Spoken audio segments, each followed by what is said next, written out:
കോഴിക്കോട് ചേളന്നൂരിലെ പോഴിക്കാവ് കുന്നിടിച്ച് മണ്ണെടുപ്പ് തുടങ്ങിയിട്ട് മാസങ്ങളേറെയായി.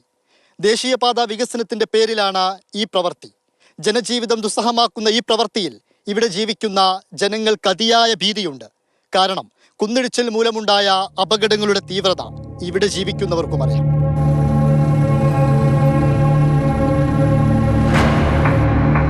നിരവധിയായ മനുഷ്യർ താമസിക്കുന്ന ഇടമാണ് ചേളന്നൂരിലെ പോഴിക്കാവ്.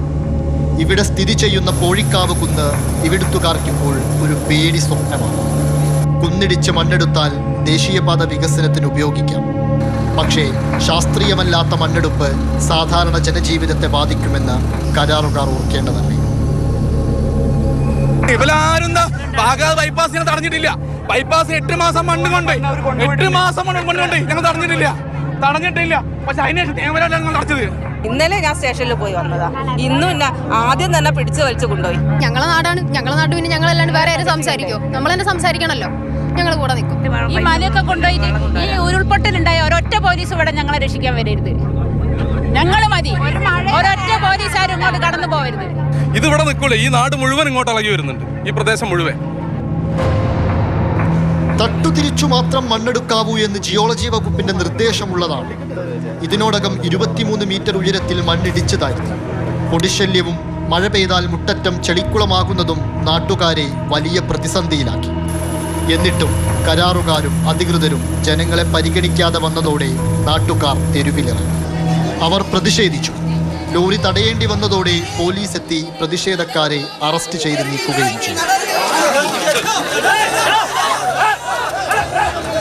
പ്രതിഷേധം സാധാരണ ജനങ്ങൾ നടത്തിയാലും പാർട്ടിക്കാർ നടത്തിയാലും പോലീസ് എത്തും, അറസ്റ്റ് ചെയ്ത് നീക്കുകയും ചെയ്യും. പക്ഷേ ഈ തൊഴി കൊണ്ടതിനും പ്രതിഷേധിച്ചതിനുമൊക്കെ ഫലമുണ്ടാകുമോ എന്നതിലാണ് കാര്യം. ഒരു നാടിൻ്റെ പ്രശ്നമാണിത്. അതുകൊണ്ട് തന്നെ സമരം അവർ ഇനി എങ്ങനെ അറസ്റ്റുകൾ ഉണ്ടായാലും ഇനി ഖനനം ഇവിടെ അവസാനിപ്പിക്കുന്നത് വരെയുള്ള അല്ലെങ്കിൽ ഇനി തുടരാൻ അനുവദിക്കില്ല എന്നുള്ളത് തന്നെയാണ് സമരം.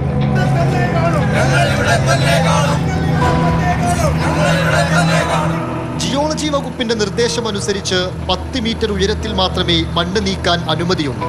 കോൺക്രീറ്റ് സ്ലാബുകൾ ഉണ്ടാക്കിയും നെറ്റ് കെട്ടിയും മണ്ണിടിച്ചിൽ തടയണമെന്നും നിർദ്ദേശമുള്ളതാണ്. നിയമങ്ങളെല്ലാം കാറ്റിൽ പറത്തി തോന്നും വിധം കാര്യങ്ങൾ ചെയ്യുമ്പോൾ ജനങ്ങൾ വെറുതെ ഇരിക്കില്ലല്ലോ. മണ്ണെടുപ്പുമായി ബന്ധപ്പെട്ട് ജനുവരി 15 ഹൈക്കോടതി തീർപ്പു കൽപ്പിക്കാനിരിക്കെയാണ് കരാറുകാർ വീണ്ടും മണ്ണെടുത്തത്. ശരിക്കും കരാറുകാരാണോ അതോ ഭയപ്പെട്ട് ജീവിക്കുന്ന സാധാരണ ജനങ്ങളാണോ കുറ്റക്കാർ? വികസനത്തിന് ഈ ജനങ്ങളൊന്നും തന്നെ എതിരല്ല.